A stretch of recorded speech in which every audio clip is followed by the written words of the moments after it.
Let's get straight to it. The big story of the week, the ongoing fallout of the war in Israel. With me is our political editor, Andrew Clennell, and it continues to dominate a lot of attention here in Canberra, Andrew.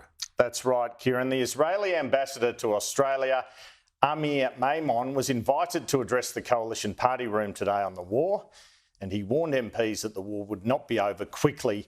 It would take some time for Israel to win it, he said. He also spoke to media ahead of the meeting.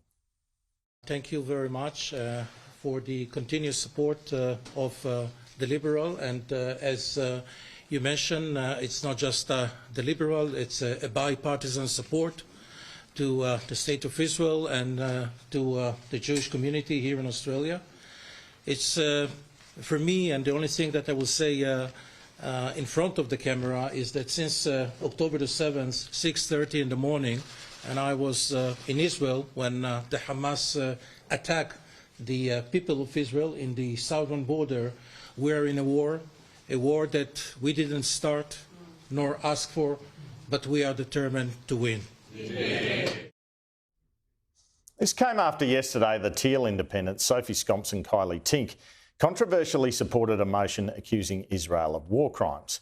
The Greens' amendment to the Anthony Albanese motion was to remove this line: "The House stands with Israel and recognises its inherent right to defend itself," and replace it with this: "The House condemns war crimes perpetrated by the State of Israel, including the bombing of Palestinian civilians, and calls for an immediate ceasefire between all parties and an end to the war on Gaza, recognising also that for there to be peace, there must be an end to the State of Israel's illegal occupation of the Palestinian territories."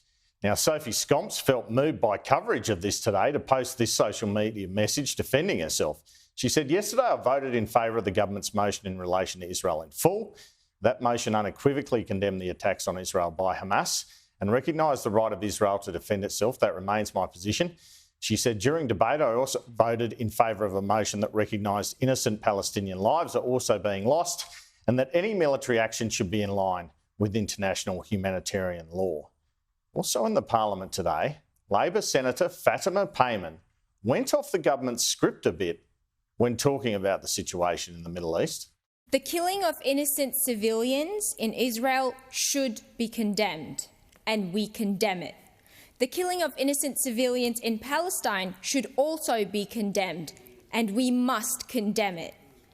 Israeli missiles strike residential dwellings, civilians, multi-storey apartments, health facilities, as well as places of worship, indiscriminately killing men, women and children.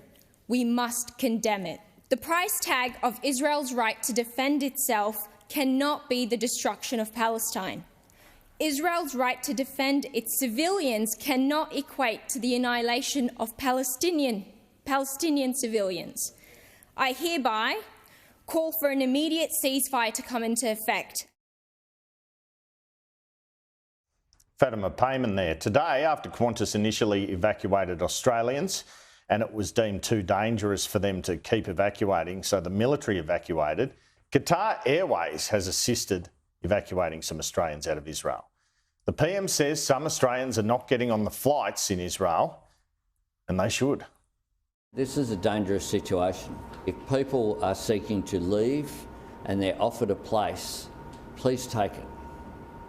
Please take it. There have been issues of where it hasn't been taken up. But this is a very volatile situation. So Joe Biden is heading to Israel tomorrow before Anthony Albanese visits Joe Biden in Washington next week.